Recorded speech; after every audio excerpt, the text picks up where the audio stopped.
So ngayon, mga bossing, naniniwala ako ngayon, no, na kahit nasa ang sulok ng mundo, itong si Mayor Alice Guo, kaya pong mapabalik ng ating Pangulo yan. So nawala na po yung sa isipan ko, yung agam-agam ko sa isipan ko, na nako, wala nang habol ang Pilipinas, nakalabas na. Dahil po sa ganitong balita, ito pong nakita natin balita, sabi ko, kaya pala na mapabalik si Mayor Alice Guo. Kaya, nako, yung mata, Bureau of Immigration, may lookout, nasa lookout bulletin nyo, si Attorney Harry Roque, kung sakali man na lumabas ito 24 oras, Diyos ko naman, baka naman makarinig kami ng balita na naman, no? Attorney Harry Roque, nakalabas na ng bansa, sakay ang Jetstar. Pero, no, putol yung connection pa po ngayon eh.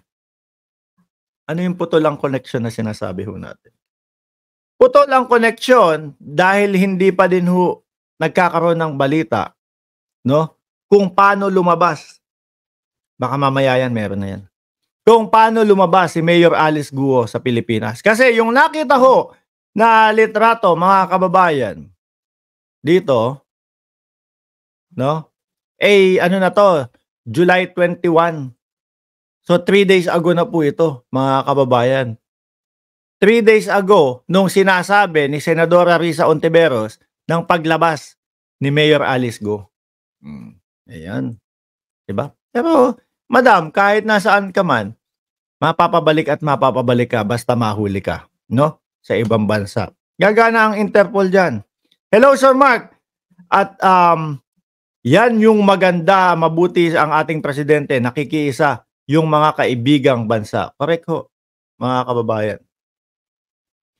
So mga bossing, sa pang-apat nating topic, dahil pang-lima nating topic, dahil nga ho, etong mga ito isa-isa na pong nalalaglag sa kamay ng batas. Sabi ni James DL Vlog, Sir Mark, crush talaga kita. Naku, salamat po.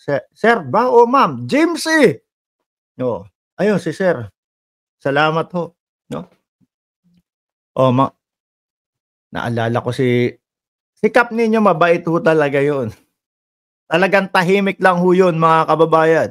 Nagulat lang ako, tingin do sa ilalim pag gano'n ng gano'n. Anyway, dahil ho nga na lalaglag na unti-unti sa kamay ng batas etong sila Cassandra Leong, mga bossing. Pihado ako, naniniwala ako na yung leader ng KOJIC, KOJC, kahit na hirap hanapin yan, kinakabahan din ho yan. No?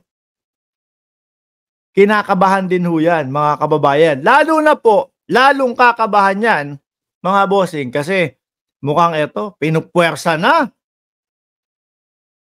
ni Senator Chis Escudero ang Philippine National Police.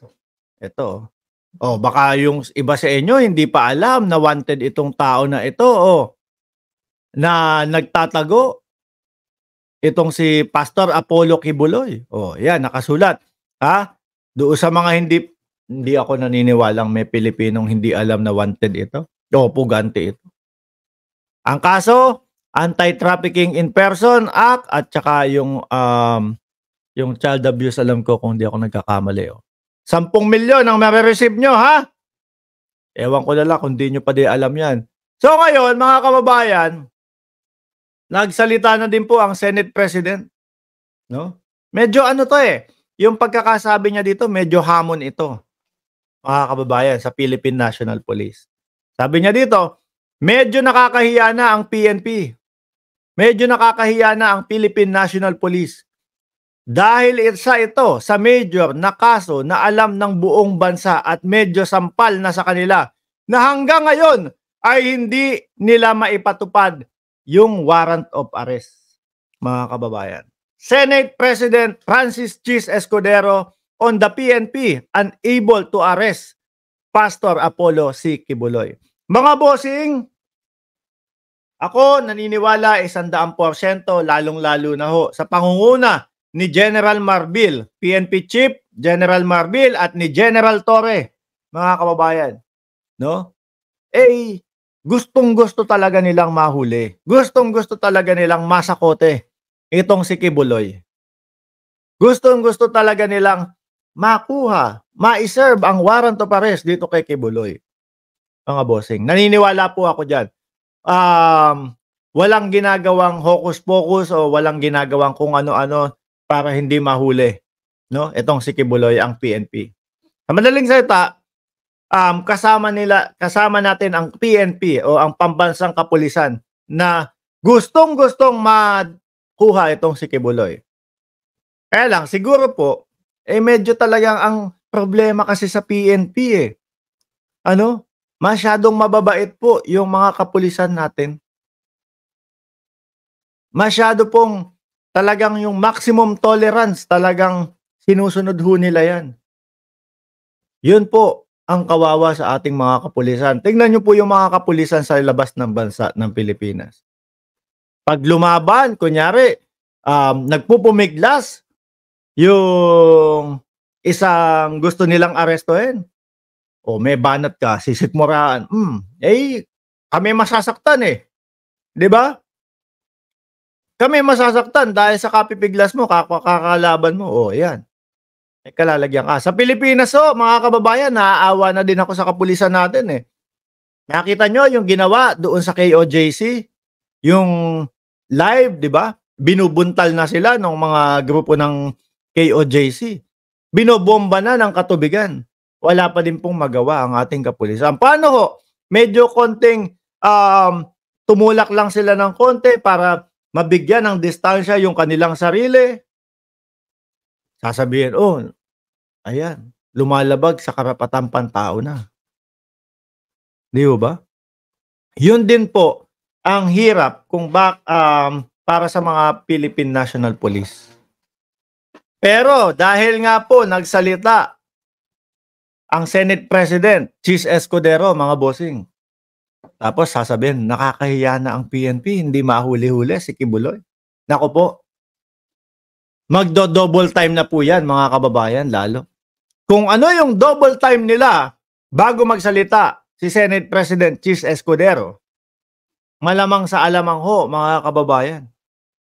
Gawing 4 times, no? Quadruple times ang magiging hakbang ng Philippine National Police dito, mga kababayan. Kaya, ayan si Kibuloy, Ma'am Lynn Hirakawa, Victor Manuel, kaya yang si Kibuloy ngayon, kakabahan ho yan. Nako, eto na. Pinupwersa na mahuli ako. Pinupwersa na pati ng Senate President. Siyempre, magmamadali na ho yan, mga kababayan. Baka ho sa mga susunod na mga araw, linggo, by hook or by crook, kailangan ng makasakamay natin si Kibuloy at paharapin na sa batas ng Pilipinas. Sabi ni Teresita Portaliza, yes, mabuhay ang ating mahal na Pangulong Bongbong Marcos. Sabi ni Venus Flores, ikaw ang kabahan na vlogger ka. May kaso na ba ako? Ako lagi ang nagkakaso. No? Ano naman ang kakabahan ko? Ito, kakagising ko lang. Siguro, etong kape na ito. Una pa lang ito, hindi ako mapapakaban ito. Kung makapagkape ho tayo sa loob ng isang araw, 3 beses.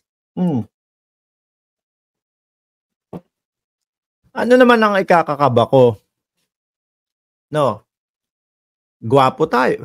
Hindi, joke lang. Ayoko sinasabi yung mga ganun ho. Pasensya na ho kayo. Alam natin na mas gwapo po yung mga vlogger doon. Yung mga vlogger ng OTAP vloggers po. With matching manti-mantika pa sa mukha yung mga yon. Si Kibuloy, mga bossing, dinadaga na ho lalo yan. Kasi po ito yung pagkakabanggit at pagkakasabi ho ni Francis Escudero na ating Senate President. Aakto po ang niyan, ang PNP. Doble kayod ho yan. Eh nako, sa atin ho mga kababayan, kapagka yung nakita natin na kapulisan ang madedehado doon sa kilos nung gusto nilang arestuhin, minsan palagpasin natin yung mga konting tulak, konting pagpapadapa sa mga aarestuhin nila kasi makulit. O, minsan palagpasin natin yung konting pagtapak sa ulo ng aarestuhin nila kasi lalaban. O, di ba? Minsan kasi ganun eh. No, nakaposas yung nanlalaban, tapos tatapa ka sa ulo para hindi na minsan kailangan ng mga ganyan ho. No, masyado hong mababait ang mga kapulisan sa atin. Kaya yung sinasabi nitong grupo ni Kibuloy, yung mga kojik, na lalo na yung mga umattend doon sa hearing ni Bato de la Rosa, nakala mo sila ang nagpa-hearing. Hindi ako naniniwala na kayo ang nadehado doon.